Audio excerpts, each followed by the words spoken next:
ഇവിടെ റെഡിയാക്കി എടുക്കുന്നത് റെസ്റ്റോറൻറ്റിൽ കിട്ടുന്ന അതേ ഒരു ചില്ലി ചിക്കനാണ് കേട്ടോ.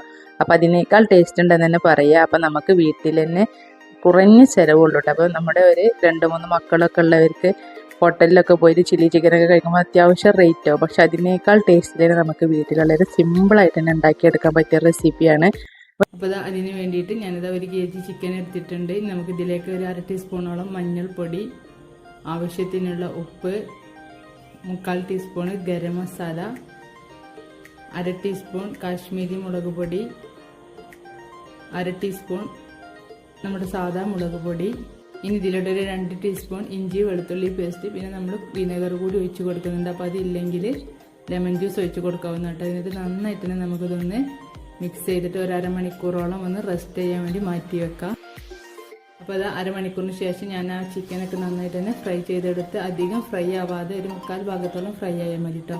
എന്നിട്ട് അതെല്ലാം ഇതിൽ നിന്ന് കോരി മാറ്റിയ ശേഷം ആ വെളിച്ചെണ്ണയിൽ പച്ചമുളകും കറിവേപ്പിലിട്ട് നന്നായിട്ട് തന്നെ മൂപ്പിച്ചെടുക്കുക. അപ്പോൾ അതൊക്കെ നന്നായിട്ട് തന്നെ മൂത്ത ശേഷം ഞാൻ അതിലേക്ക് ക്യൂബാക്കി കട്ട് ചെയ്ത് വെച്ചിട്ടുള്ള നമ്മുടെ സവാള ഇട്ട് കൊടുത്തിട്ടുണ്ട്. അപ്പോൾ ഓരോരുത്തരുടെ ഇഷ്ടത്തിനനുസരിച്ച് കുറക്കൊക്കെ ചെയ്യാം കേട്ടോ. നമുക്ക് ഇതിലേക്ക് മസാലയിലേക്ക് വേണ്ടിയിട്ടുള്ള ഉപ്പ് കൂടി ഇട്ട് കൊടുത്ത ശേഷം നമുക്ക് നന്നായിട്ട് തന്നെ ഇളക്കി യോജിപ്പിക്കുക. അപ്പോൾ നമ്മൾ ചിക്കൻ ഫ്രൈയിൽ അത്യാവശ്യം ഉപ്പിട്ട് കൊടുത്ത കാരണം ആ ഒരു കാര്യം പ്രത്യേകം ശ്രദ്ധിക്കട്ടോ. അപ്പോൾ നന്നായിട്ട് തന്നെ ഒന്ന് ജസ്റ്റ് ഒന്ന് വയന്ന് വരുന്ന സമയത്ത് നമുക്കതിലേക്ക് നമ്മൾ ഫ്രൈ ചെയ്ത് വെച്ചിട്ടുള്ള ആ ചിക്കനും കൂടി ഇട്ട് നന്നായിട്ട് തന്നെ മിക്സ് ചെയ്ത് കൊടുക്കാം. ഇനി ഞാൻ അതിലേക്ക് ആ ക്യാപ്സിക്കം കൂടി ഇട്ട് കൊടുത്തിട്ടുണ്ട്. എന്ന് ജസ്റ്റ് ഒന്ന് ലോ ഫ്ലെയിമിലിട്ട് ഒരു 30 സെക്കൻഡോളം ഒന്ന് അടച്ചു വെച്ച ശേഷം വീണ്ടും ഞാൻ തുറന്ന് ഇതിലേക്ക് ഇതാ 1 ടീസ്പൂണോളം ഫുഡ് കളർ ആഡ് ചെയ്തിട്ടുണ്ട്. അത് വേണ്ടാത്തവർക്ക് സ്കിപ്പ് ചെയ്യാവുന്നുണ്ട്. അപ്പോൾ നമുക്ക് വീഡിയോയിൽ കളർ ഇട്ടാൻ വേണ്ടിയിട്ടൊന്ന് ആഡ് ചെയ്തതെന്നുള്ളൂ. അപ്പോൾ അതൊക്കെ നന്നായിട്ട് തന്നെ മിക്സായി വന്നിട്ടുണ്ടെങ്കിൽ നമുക്കിതിലേക്ക് എരിവിന് ആവശ്യമായിട്ടുള്ള കുറച്ച് കുരുമുളക് പൊടി ചേർത്ത് കൊടുക്കാം. എന്നിട്ട് വീണ്ടും നന്നായിട്ട് തന്നെ ഇളക്കി യോജിപ്പിച്ച ശേഷം നമുക്കിതിലേക്ക് ടൊമാറ്റോ സോസ് ഒഴിച്ച് കൊടുക്കാം കേട്ടോ.